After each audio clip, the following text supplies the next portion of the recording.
luck, kamay sa mesa. Top 4 answers on the board. Kapag panahon ng bagyo, sino ang madalas mapanood sa TV? Kian. Mga reporter. Mga reporter. Survey. Kian, pass or play? Play. Let's go play the final round. Yes, sir. Kapag panahon ng bagyo, sino madalas mapanood sa TV? Yung mga nasa lanta. Nasa lanta. Survey, nandiyan ba yan? Pwede, Rob.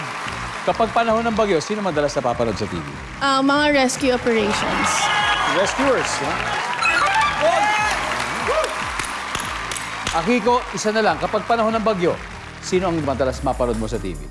Mga politicians. Ano ina-announce sila? Natutulong daw sila.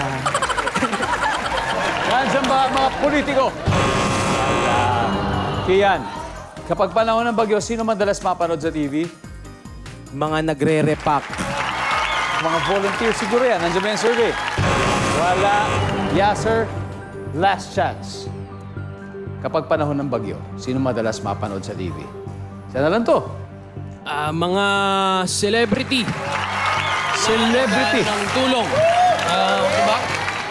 Nandyan ba ang mga celebrity? Wala. Okay. Kapag panahon ng bagyo, sino ang madalas mapanood sa TV, Sandy? Yung mga meron. Mga spectators. Namilo. Meron din. Gian, kapag panahon ng bagyo, sino ang madalas mapanood sa TV? Sa sobrang agree ako sa sagot namin, mga meron din. Mga meron din. Okay. Rain. Iba gusto ko isagot, Kuya Dong, sa totoo lang. Hindi, ikaw. Nasa sa'yo. Pwede naman. Okay, Rain, kapag panahon ng bagyo, sino madalas mapapanood sa TV? Pwede ka magbigay ng ibang sagot. Si Mang Tani. Weather forecaster. Okay, ibang reporter eh.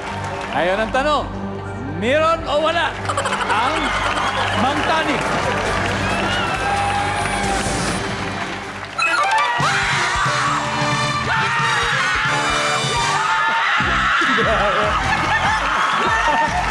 At dahil dyan, ang ating final score, Team Gira, 344, Team Love, 277 points. Galing. Great game, Kian. Akiko, you're awesome. You're awesome. You guys are great. Rob, thank you very much. Pare, congratulations. Mag-uwi pa rin kayo ng 50,000. Para sa susunod na vacation destination. Good luck. Maraming salamat. Team Love, thank you very much.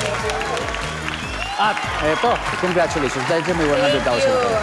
Okay, at pwede natin doblehin, Rain. So, sino maglalaro sa Fast Money? Ako and si Mommy. There you go. I love it. I love it. I love it.